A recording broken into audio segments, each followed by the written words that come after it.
Hi everyone. We're back with some more film noir discussion, and this month it is The Killers from 1964, the remake of the original from 1946. And it's very, very interesting differences between the two, which F.R. Jameson and I will discuss.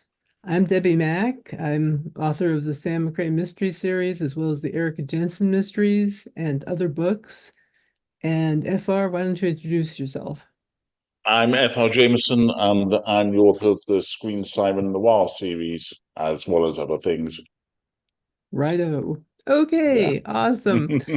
So, The Killers, 1964. Quite a Hmm. movie. Quite a movie.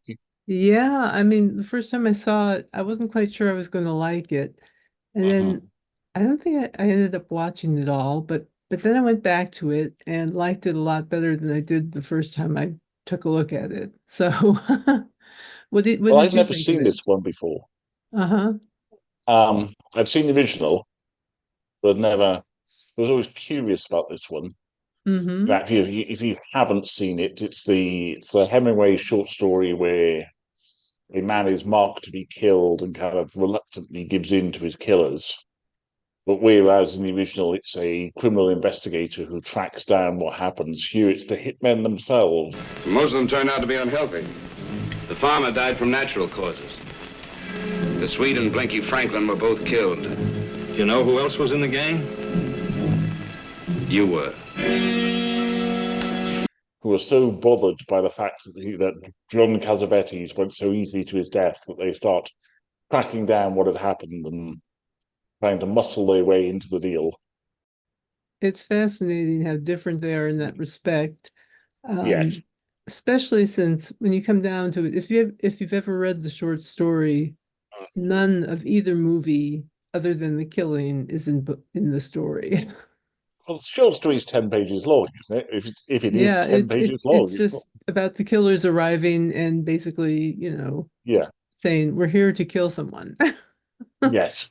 as I recall.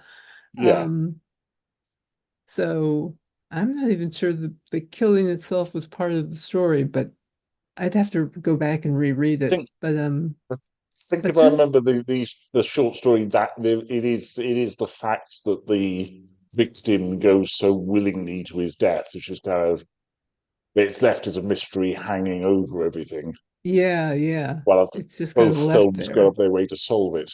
Uh-huh, yeah. Yeah. So it's like the movie was created to solve this mystery that uh, Hemingway never bothered with solving. Yes.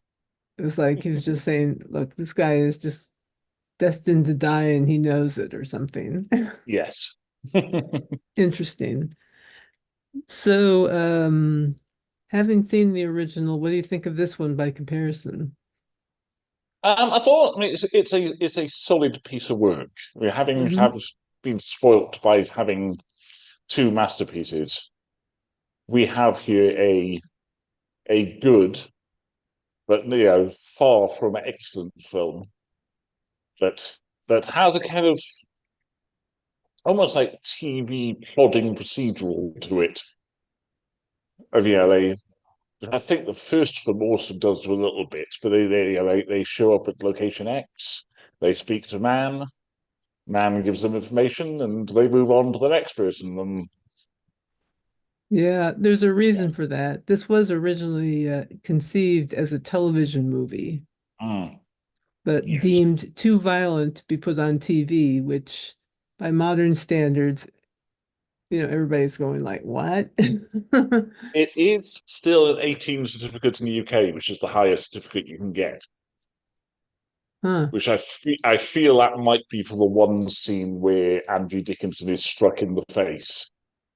I think that burst of violence is probably the thing that's tipping it over, Hmm. as there's very little Interesting. else in it. There's not much blood. In Yeah. fact, in the opening scene with the actual killing of John Cassavetes, who's a racing driver on the skids, it doesn't even do a good job of having bullet shots. they're very muffled, odd sounds. I thought, and the size Yeah, of the camera always felt like it was a bit of a mistake. yeah. I think for me, one of the things that attracts me about this movie is the presence of Lee Marvin. He's I've always liked him as an actor, Yes, and he yeah, just seems to embody the personality of this guy who has been killing all, his whole yeah, career, say, or for part of his career anyway. yeah. And now is questioning kind of his purpose. Ernest Hemingway's The Killers. Lee Marvin as Charlie. Who paid him $25,000 for each killing? Well, I gotta find out what makes a man decide not to run. Why all of a sudden he'd rather die. In a Yes. sense. Like, There's a couple of things on Lee Marvin being it. First of all, yeah, it's he kind of makes the film that he is such a charismatic force of nature. And I was mhm. watching it, what is the definition of anti-hero? I mean, do anti-heroes need some kind of redeeming characteristic somewhere within them? Or are these two guys at the center just essentially the bad guys of the story? They're not, you're going with them because it's Lee Marvin, but if someone else was, you would say Ernest Borgnine was cast in that role, you'd be watching it going, this is a really odd film. Like watching these horrible individuals wander around torturing people and threatening people. Yeah, exactly. Yeah. and Yeah. and the other thing is it's 2 years before Point Blank, Hmm. which is also Lee Marvin and now Andrew Dickinson. That's right. And while I was very young, when I was a teenager, Point Blank was very much a totem film. And he's a lot more loquacious in this than he is in Point Blank, but there is that kind of similar hunting down Hmm. thought, and especially when he begins to realize that there's probably money in this. So like Hmm. there's $1 million in this, which are very, very, very much more humorously and famously, I guess, it's like $7,000 in Point Blank. It's a small sum of money that no one can quite believe he's doing all this over. But Hmm. here it's more worthwhile, and he is more um, talkative and um, I guess well friendlier being an odd term to use. Is he's hardly friendly, but he gives pressure of being friendlier than his character in Point Blank. Yeah, Point Blank is very much a sort of more postmodern version of the story. It's of Oh, scenes yeah. out of place and so on. And this made for American TV is always going to be more A, B, C, D. Yeah, yeah. It's a little bit more episodic and Yeah, this yeah. linear kind of, And you but think that it's made for American TV, you can see where the commercials would have got in had it been shown on American TV.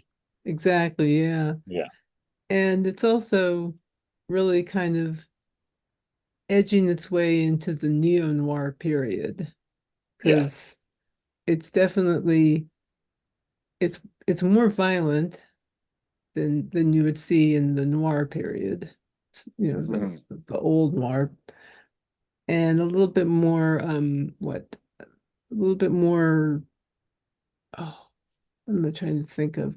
Kind of a harder edge to it in a sense. yes, yeah, And at the same time, um, the bad guy has to die. It's yeah, like they yeah. haven't got completely let bad guy off the hook here. Our anti-heroes. Both No, of them no, end up, I think, dying, I guess, yes, I yes, assume. And yeah, so everybody dies. It's Hamlet or whatever. yeah, Kind of. yes. Everybody dies. Um, all the bad ones anyhow. Let's see. And there's something about the look of this movie. There's something Mhm. kind of harsh about it, about the Yeah, coloring. yeah. It kind of And brings it, out the edginess of the movie.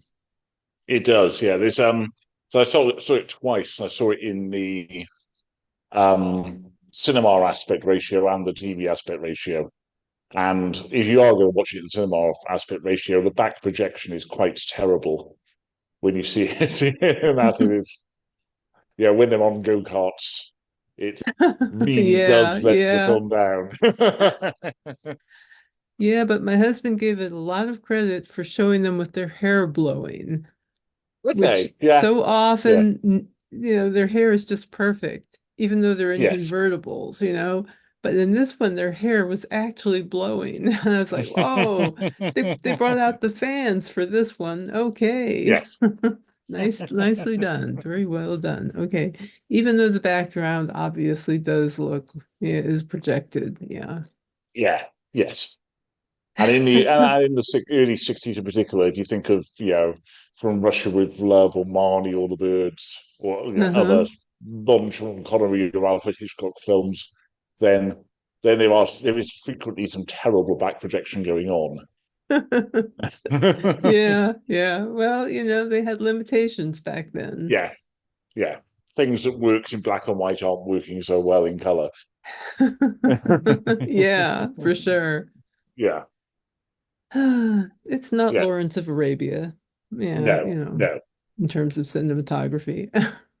Yes, yes. What did you think of Andrew Dickinson? Angie Dickinson as Sheila. She knew more than one way to kill a man.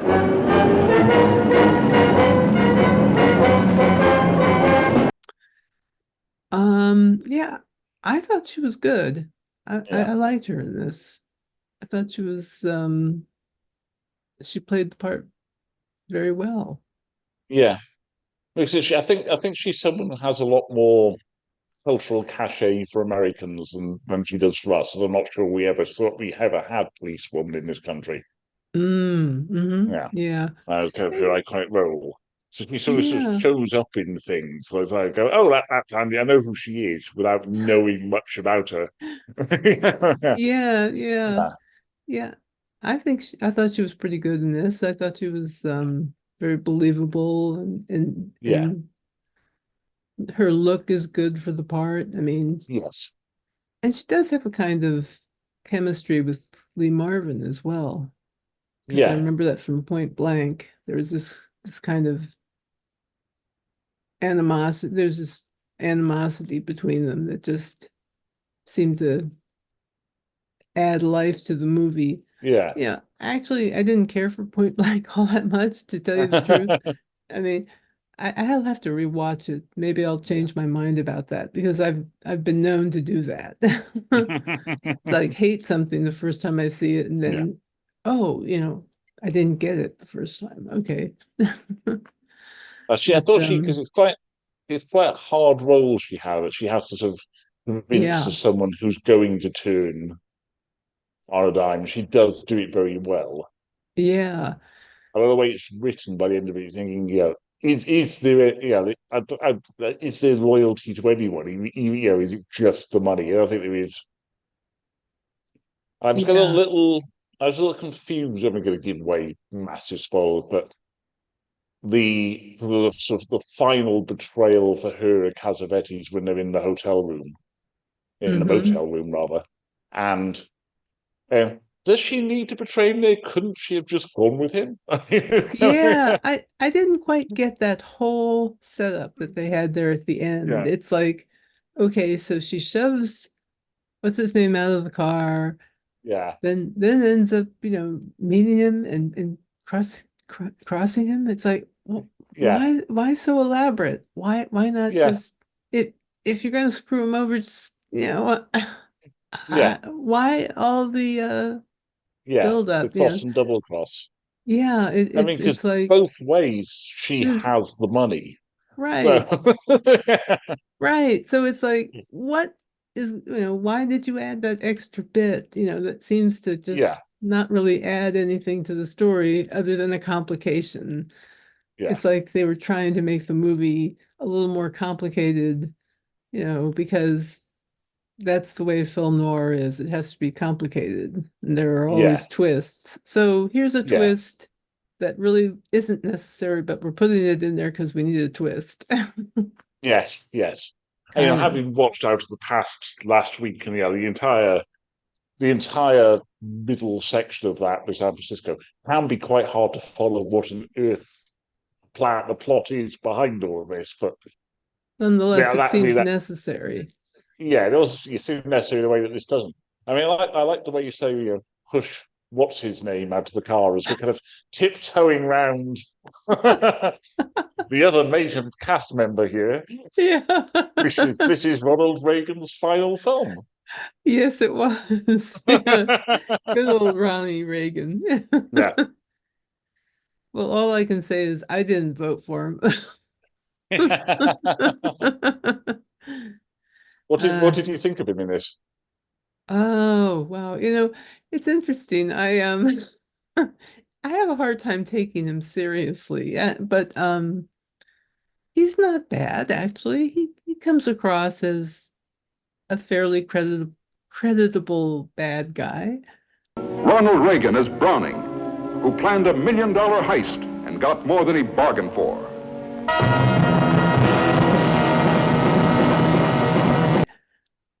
Although,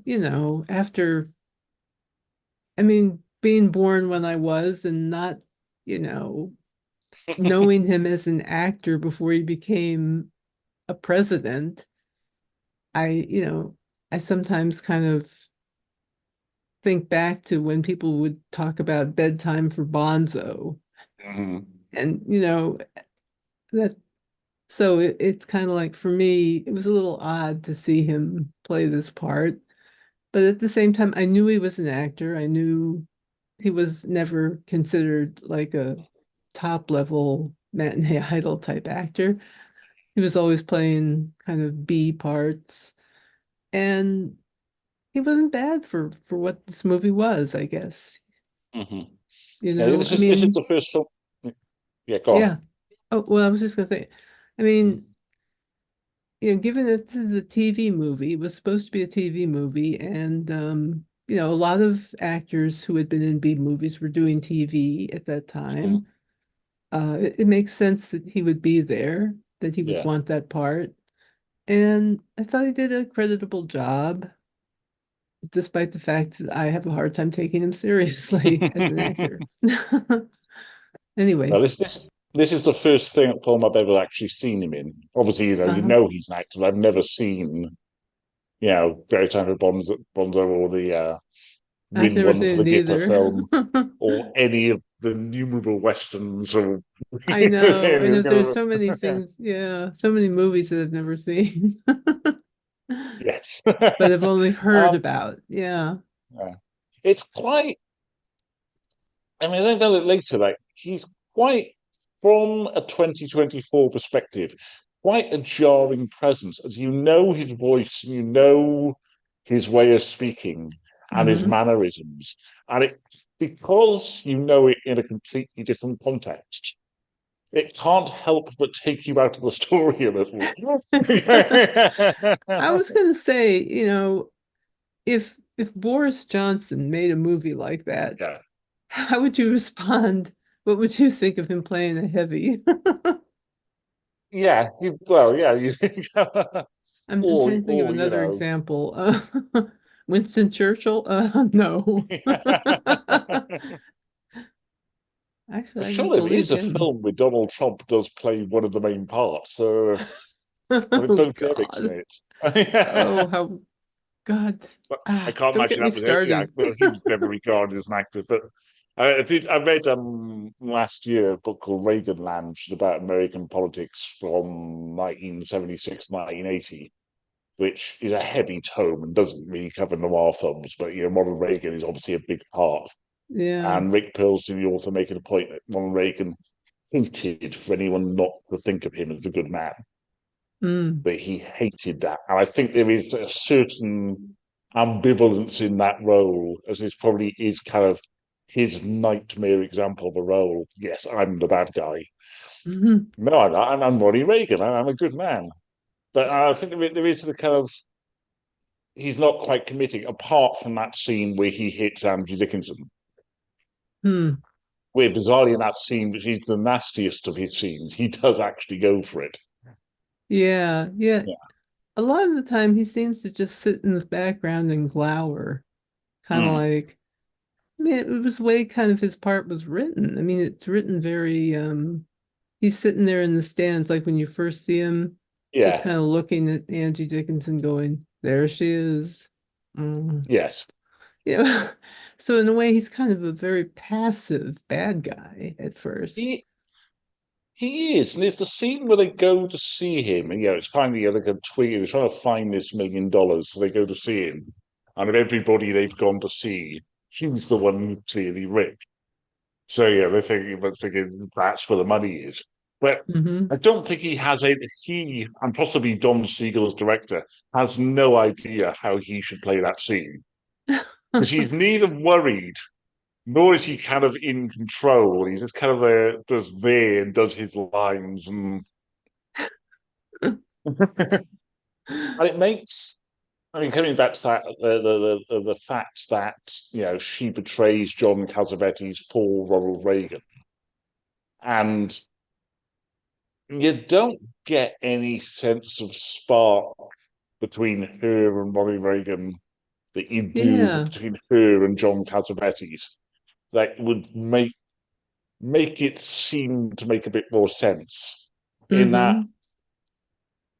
if you already have the $1 million, why go for the other betrayal? Yeah, yeah, Yeah, really. I yeah, don't get it. Yeah. Um, yeah, I can't see why she would even pick Ronnie Reagan over John Cassavetes. yes. I mean, geez. Um, oh But well. it's Yeah. at the start of the film, it's because he's her sugar daddy. Right. And that's the reason that he's paying for a penthouse and Sure. clothes and so on. John Cassavetes doesn't have that. He's just a motor racing driver. But they have $1 million Once by they the have time the she betrays money, I him. So mean, yeah. yeah, yeah, Why are you hanging out with this guy? Yeah. yes, Let yeah. alone It going is through this elaborate setup it's at elaborate the setup. end. Yeah. Yeah, yeah, and it's a lot.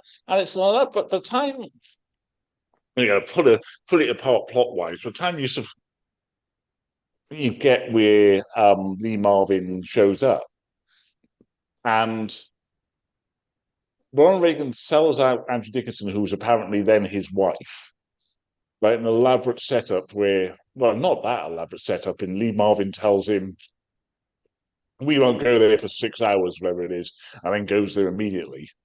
Hmm. Which, yeah, yeah. If I had Lee Marvin coming around and sort of threatening me, saying, and goes, "I'm not going to go there for 6 hours," I'm not sure I'd have believed him. Yeah. It wouldn't be my plan to just we could sit around for 5 hours now and we'll do something. I think I'll take a nap. Yeah. Yeah, yeah, Yeah, yeah. yeah. But they have a sort of another hitman you never see waiting there to gun them down, but it's still Andrew Dickinson gets dangled out of a window, and it doesn't feel like there is a kind of love between the two of them that would explain some of the earlier actions. Hmm. Yeah. But this is me and you talking about this now. And to be fair, I'm not sure I had it as much a worry when I was watching it. Probably because Andrew Dickinson does sell the character well enough to in the moment of the film. If you just watched this on a Sunday night on TV or in the cinema in 1964, you possibly would have just gone with it. Yeah, I've tried to watch a number of noir films. Yeah, I watched one called Pushover with Kim Uh-huh. Novak and Fred McMurray. And Fred McMurray is quite, yes, this is 10 years after Double Indemnity. She's kind of jowly 46-year-old, and Kim Novak is a gorgeous 21-year-old. Hmm. And it's kind of like, an immediate romance between them, but then he's the one with the underhanded reasons for having this romance. And it's not really explained why 21-year-old Kim Novak has lost her head over this middle-aged man. You see that an awful lot in these movies. Yes, yeah, Not only are the men much older, but they seem to fall in love, boom, like that. yeah, yeah. And Yeah. when Reagan is your wealthy, shady gangster, you can believe that he has some mole tucked away, and that's Andrew Dickinson, who also likes racing drivers. Yeah, exactly. Yeah. Yeah, I can't see Angie being happy with just Ronnie alone. no, It's like she's, as they would say in the old days, fast. yeah, Yeah, she likes fast men and she's fast herself. yes, So, yes, um, yeah, I think the thing I liked about the movie is the way it kind of deals with the whole question of why would somebody not run? That yeah, whole question kind of, for me, was the spark that kept me interested in this movie. yeah, And if at some point it becomes about the money, well, isn't it always? But yeah, there was something about the whole existential feel, the whole notion of why are we doing this and why didn't the guy run? yeah, Wouldn't you run from death? Wouldn't you know somebody's coming after you? yeah, So it kind of captures, I guess, what Ernest Hemingway was going for by extrapolating from where he left off. yeah. Right, and I can't remember whether it's a similar thing for Burt Lancaster, the original, because Lee Marvin specifically says here, I know the reason he didn't run is because you'd already killed him. In all Right, essence, which I to thought Andrew was a Dickinson. bizarre kind of reason, actually, that you've Yeah, already killed him. Well, yeah, gee, I mean, yeah, you were in love or whatever, and you double crossed him. yeah, It doesn't seem quite it doesn't quite get me as much as the end of The Killer, the original, yeah, where Burt Lancaster says, "I'm tired of running." yeah. Something And that also something to that effect. yeah, there's also the fact that Azavetti seems to have turned his life around quite well here. I mean, he's Yeah, yeah, he's working in a school for the blind. I know, I Yeah, know. yeah. He Yeah, doesn't appear yeah. to be a man on Skid Row drinking himself to death. He appears to be quite Whereas, selflessly working. yeah, whereas Burt Lancaster really looked just beat. He just Yeah, looked beat yeah, down.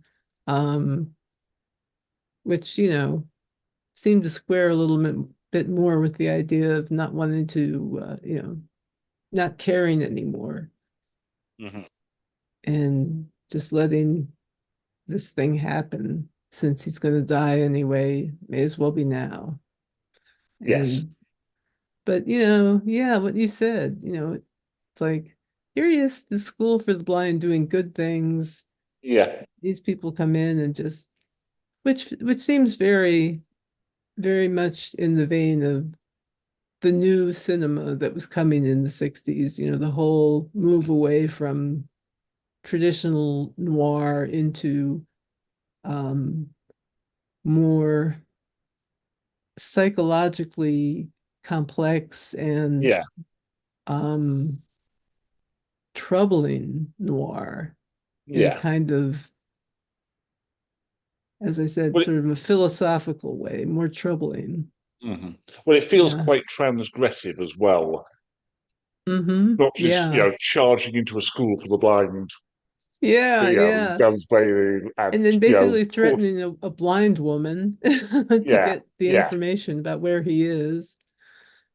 yes, as It I say, is. he's kind of trying to look at the kind of definition of anti-hero to see if you do need a redeeming sliver to be one, or you just that. I don't necessarily think you do, although in my mind, I always have a feeling that there's like the Clint Eastwood and the Man with No Name. There's always he may be the least worst of them of the various gunfighters there, but he is the best of them at the same time.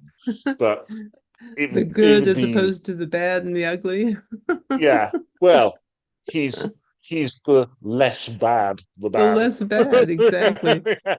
That passes um, for good. yeah, but yeah, Lee Marvin doesn't. Lee Marvin's character does not have that. he Yeah. he he is not even in the standards of hired killers, he doesn't appear to be like that.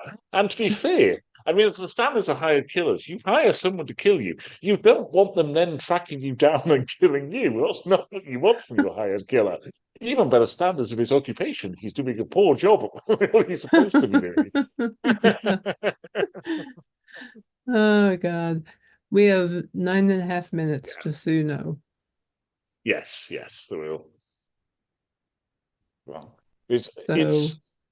I mean, I haven't. To be fair, I haven't seen the original in quite some time, so I'll mhm. have to do it 1 month on this podcast. As I'm doing it the wrong way around, but I decided to watch it before I watched the okay, remake, just for the heck of it. And it's interesting how similar they are and yet different. Um, yeah, both involve, these washed up people. hmm One's washed out of racing, can't race anymore. The other one is a washed up boxer. yeah. Um, Well, a then there's boxer is a also, far more Hemingway thing. But racing, I yeah. mean, there's one line in this one where he says, he only speaks to me about boxers and bullfighters, which is kind of like, we'll nod towards Hemingway here. Yeah, there's that. There were quite a few boxing films at the time too. Oh, oh, Um, oh yeah, of course there's a love interest both yeah, times. yeah, Of course, there's a femme fatale.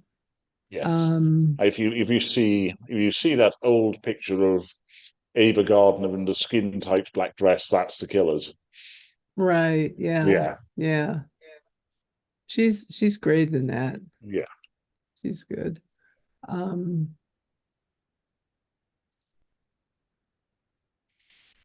How and does it as end? is Lancaster. Hmm? Yeah. How does the first one end?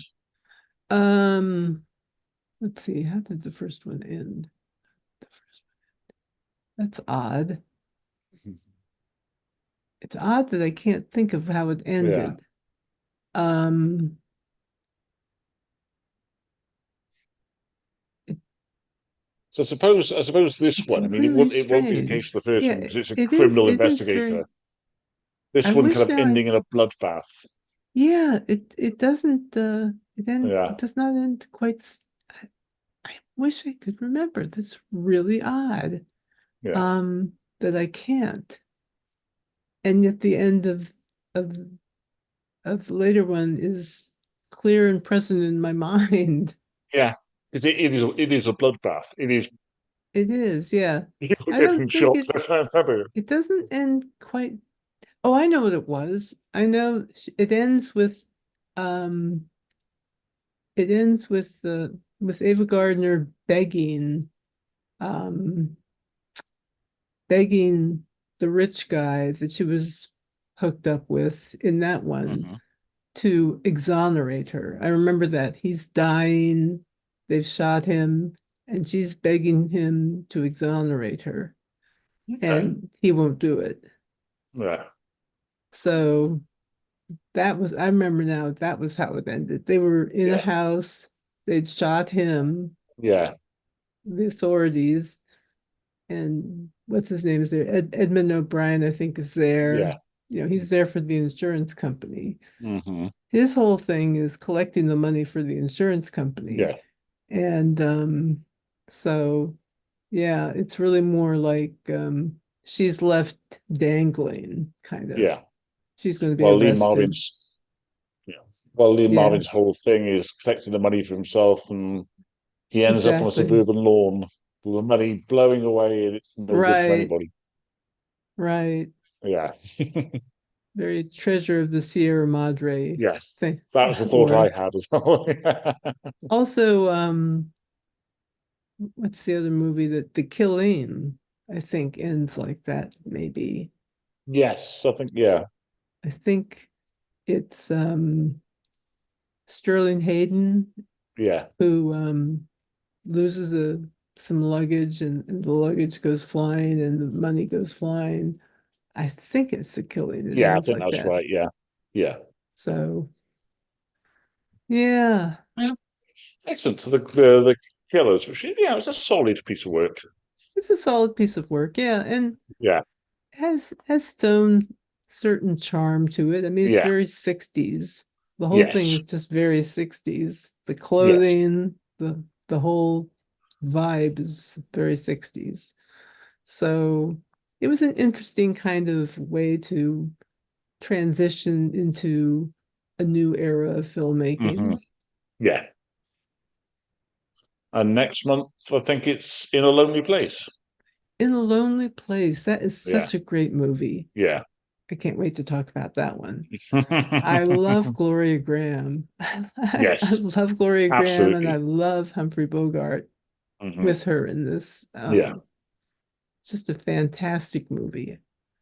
Yes. So I I am look looking forward to next forward to month. that. Yeah, for next month. It's a date.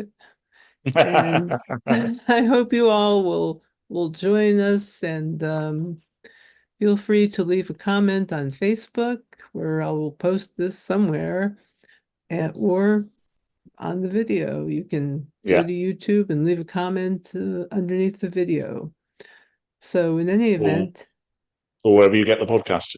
or wherever you get podcasts, Yeah. yes, Yes. indeed. So thanks again, FR, and always good to talk to you about the film noir Good to and talk to you too. various cinematic things. And I'm enjoying your book, Vivian Fontaine. Oh, thank you. I'm finally getting to the end. I've been reading so many different books. I've been like Hmm. back and forth and back and forth, and I got to go back to this one. I got to go back to this one, and it's like books, books, books. Yes, I'm there's so like many.